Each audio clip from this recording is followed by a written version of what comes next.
Lahat po. Mahirap man kung pagmalaki. Pero talaga, hindi naman ako magsasalita. Sa akin naman lang, on my part. Kung ano pa man po, nakita ko siya, kasi minsan nagpasama ako sa kanya, nakita ko yung intention niya na mabuti.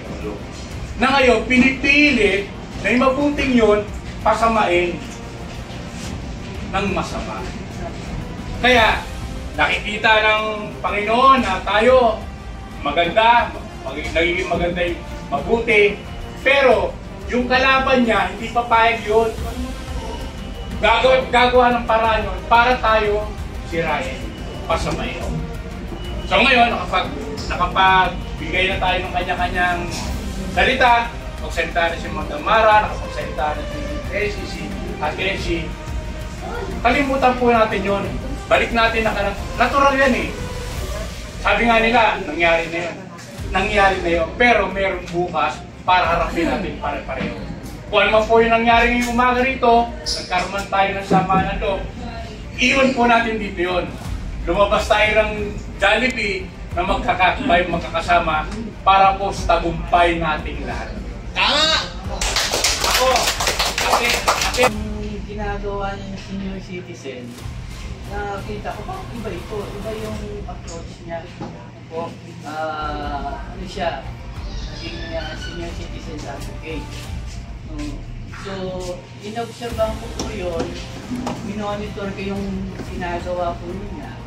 Sabi ko, bihira lang sa mga kandidato, tumatakbong mayor o dating mayor, ginagawa yung ano, yung ginagawa niya. Hindi matularan eh. Oo. Ngayon yung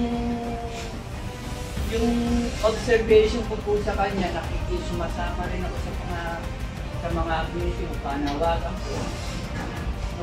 Yung after ko po doon, hindi yung grasya, ang after ko ron, makita ko siya kung paano siya kumilos, kung paano siya mag-perform, ano epekto sa mga tao, lalo na sa mga senior citizen. So, until now, yung mga previous pa, nakita ko, si Ma'am Mara, sa akin po sincere po siya. Wala siya na-expect na return. Kumbaga, kung sa atin lahat po, no? Nais din natin di ba tumulong sa ating kapwa senior, po, mag-assist. Pwede natin tularan yun. Huwag mag-expect ng return. No po? Kasi po, kung tayo gumagawa niyan, bakit natin ginagawa po yun? Why? Because may ano tayo, may pananampalataya sa Diyos. Di ba po? Pero ang ating pananampalataya po ay merong kalakip na dapat nating tularan o gampanan. Hindi lang ang ating pananampalataya sa Diyos, kung hindi, meron pa tayong obligasyon tungkulin sa ating kapwa, pagsilbihan nila. Kung speaking lahat tayo, leaders, may requirement po yun.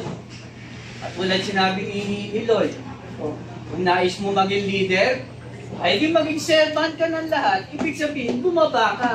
Huwag kang magmataas, huwag kang maghahari kung hindi maglingkod ka. Kasi ang Panginoon ang bahala sa iyo eh. Gagabayan ka. Di ba po? Tapos isa pa nung napansin ko, ang team ng grupo na to is United We Stand, Divided We Fall. Anong observation nyo? Nangyayari na ba? Divided we fall ang nangyayari. Why? Bakit? Kasi hindi naman tao ang kalaban natin ngayon eh. Sino? Deceiver.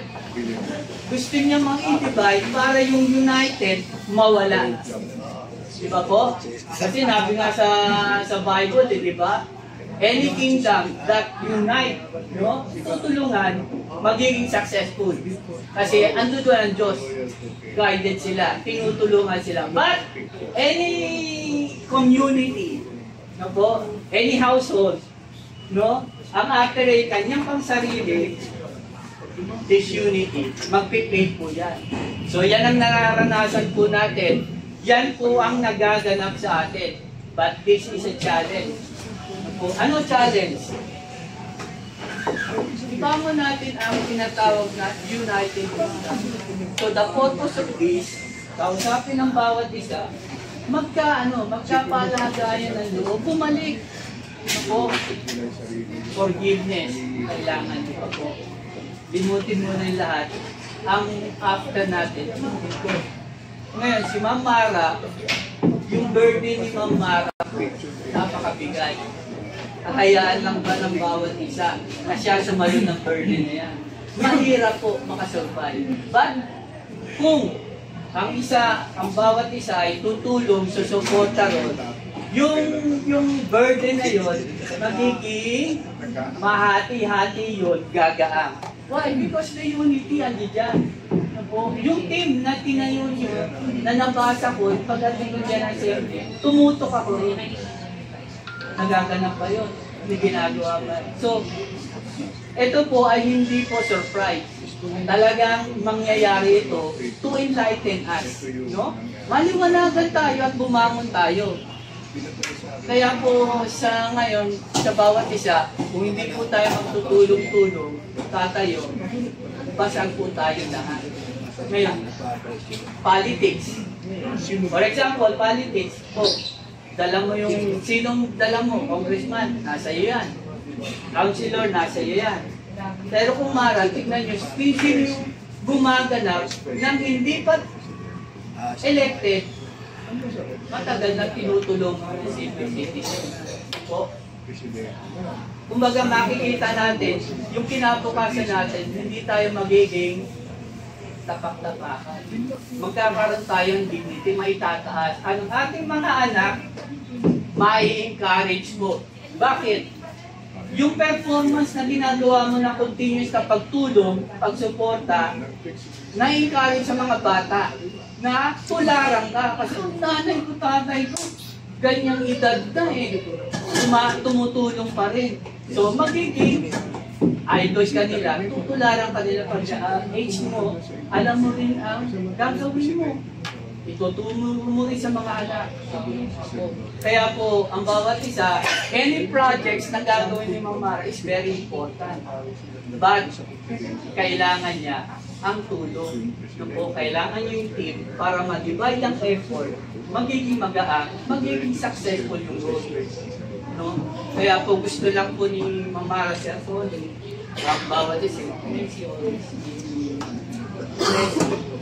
mag-heart to heart ko, mailabas yung nararamdaman niya para po magkaunawaan, maintindihan po natin, maging lesson din sa atin.